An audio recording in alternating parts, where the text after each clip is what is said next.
becoming a threat to the US dollar in ways that no other currency has in the modern era. Now, the Chinese yuan has a growing importance in the global financial system, and the number of international trade deals that are settled using the yuan has been on the increase. Now, countries like Russia, like Pakistan, like Brazil, they've recently come up with deals where, they're going to do their trade. They're going to do their international trade, the business that they conduct, without using the US dollar as an intermediary. Now, we all know the US dollar is the world reserve currency.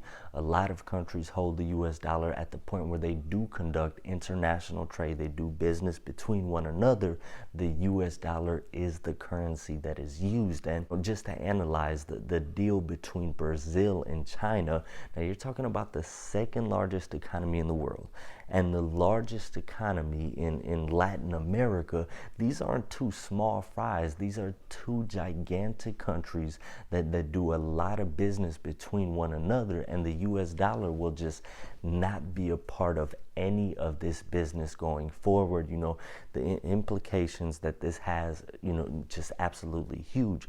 The United States, which has just dominated the global financial system, it has sort of been like a bank to the world, kind of losing some of its power in this situation. Is something that we haven't seen for a long time, but because of the power that China is starting to yield internationally, you are starting to see these different countries and China develop these deals where the US dollar is just not a part of it anymore.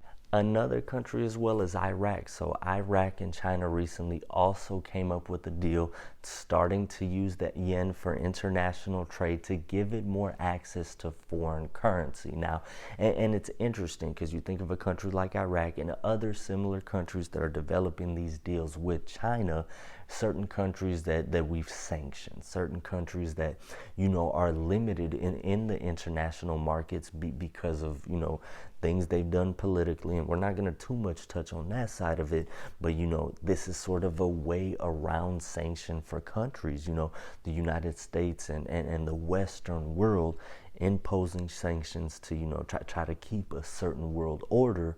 Now some of these countries just directly going to China, access to foreign currency, access to a lot of trade, because China does trade for a lot of businesses. Think about it like this. The United States, being the world reserve currency, has acted as sort of like a bank for the world. China, on the other hand, because of the amount of international trade that they do, is sort of like the factory of the world. They make so many things in China, they produce, they trade with the world, and now the idea that the yen is becoming more and more powerful, it just kind of, this whole face-off between the US and China, it's only intensifying. And the Chinese president has also made a recent visit to Saudi Arabia as well. So, another country that the United States has tried to sanction at various times and try to impose their will. Recent visit to that country, also a similar deal taking place using the yen and other currencies to conduct the trade that they do.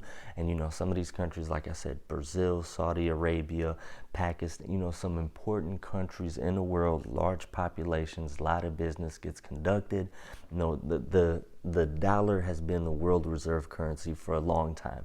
That has been the pecking order of the world, the way that things have been done.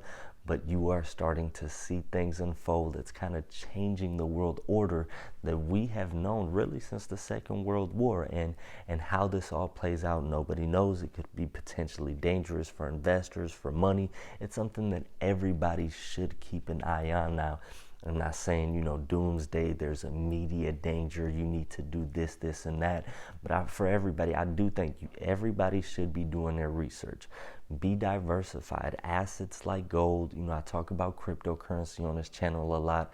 Physical real estate, tangible assets, those are all things that people should consider. Now, this isn't financial advice. Everybody do their own thing, but pay attention to the news, know what's going on so that you're not reacting too late, but you're reacting based off of knowledge that you've received in a timely manner. And let's make no mistake, the rise of the Chinese yen has threatened the US dollar in ways that it has not been threatened before.